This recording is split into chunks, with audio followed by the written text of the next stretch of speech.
We continue our series tonight with Greg White, the Chief of Staff and General Counsel for the Office of Consumer Affairs and Business Regulation. Ashley Morin sat down with him to discuss how to prevent identity theft and what actions you should take if your identity has been stolen. So this time we're going to talk about identity theft. So can you tell me about how your office handles identity theft? Sure. Well, that's a big part of what we're focused on these days. We just did a cybersecurity conference at the Federal Reserve and invited all the financial institutions throughout Massachusetts who unfortunately many times are the target of identity theft. In addition to that, last fall we did a cybersecurity conference out in Marlborough, and we invited all businesses throughout Massachusetts. And basically the focus is on identifying identity theft and the best way to prevent it. You know, years ago, as we were talking about before the show, I was a prosecutor. Spent 14 years in 3 counties, finishing up my career here in Middlesex County. And back in the day when I started, you know, identity theft consisted of someone stealing your wallet and taking your information. Now they don't even have to leave their home. It could be halfway around the world. And towards that end, we've identified a number of different concerns that are out there, one of which is being dealt with through our Division of Standards, and that's the skimming devices that we talked about earlier.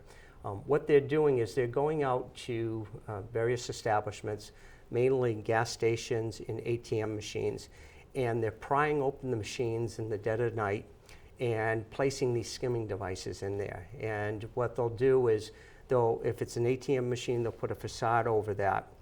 And when you put your ATM card in there, it's capturing your personal information. On the side, many times they'll mount a camera and they'll be capturing your PIN number. That's how they use ATM machines. With gas pumps, they'll pry open the machine, again at the dead of night, place these skimming devices in, and when you put your credit card in there, it's downloading your personal information. Now, back in the day when we first started discovering these devices, what they would do is the proprietor would contact the local police department, who would in fact reach out to the FBI or the Secret Service.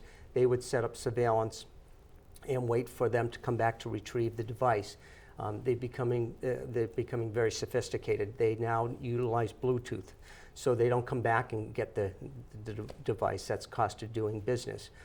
This cybersecurity conference that we had this past summer, the FBI agent talked about an investigation up in upstate New York in which there was a mom and pop store in a high tourism area. They had placed these devices in their store up there, and it was a group out of Eastern Europe. They downloaded all the information, and then they sent it out worldwide to 30 countries with the caveat that they weren't to release it until a certain date and time. They were given the green light, and within a matter of hours, millions of dollars had been lost. And that was just one little shop up in upstate New York. We've had these devices found on ATM machines throughout Massachusetts. Our Division of Banks is working very closely with local law enforcement officers. We've been finding them in gas pumps. I talked about before the show, there was a group driving around in a Volkswagen with Texas plates out of Eastern Europe, and they were stopped on a motor vehicle charge. And when they searched the vehicle, they found a bunch of skimming devices that ultimately they found on gas pumps throughout this region of Massachusetts. So it's a very big concern. Towards that end, we've come up with these protective sleeves, because not only are they utilizing in gas pumps and ATM machines, they're also using them with handheld devices. What they'll do is they'll go through airports, bus terminals, malls, and they'll brush up against you, and they'll be downloading your credit card information. So you put your credit card in that sleeve, and that protects them from obtaining your information. In addition to that, we've also come up with the passport protective sleeve.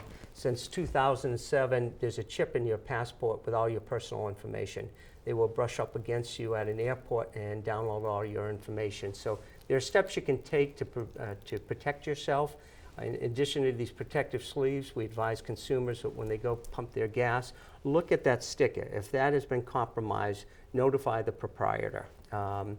ATM machines, they're a little more savvy there, although there was a correction officer who was attending a concert in Providence not too long ago, went to an ATM machine, saw the facade a little jarred, and pulled it back and found a skimming device. Now, we don't recommend that consumers do that. If they find that there's something up with the ATM machine, notify the bank, notify local law enforcement, because there's important forensic evidence that can be compromised if a consumer takes those steps. So there are steps that you can take by using protective sleeves, being savvy to stickers on gas pumps and what have you.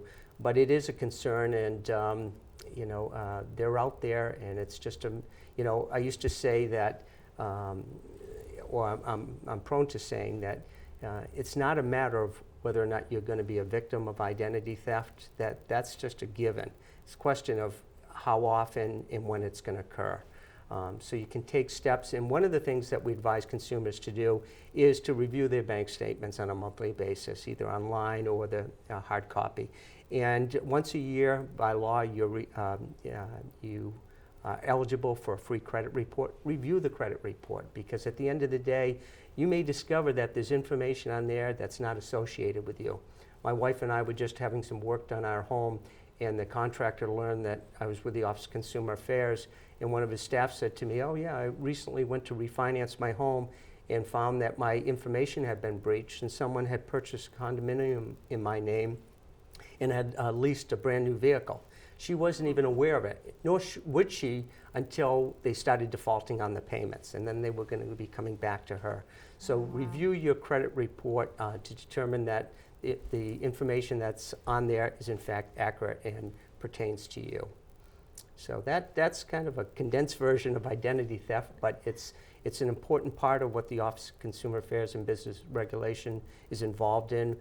We are part of a statewide group focused on cybersecurity in Massachusetts. It's a big focus of the Baker-Polito administration, and we're out there trying to protect consumers here in the Commonwealth of Massachusetts. Thank you so much Well, for coming in. Thanks for having me, and I appreciate the opportunity to be on your show. All right, it was great speaking with you. Thanks so Thank much. you. Take care now.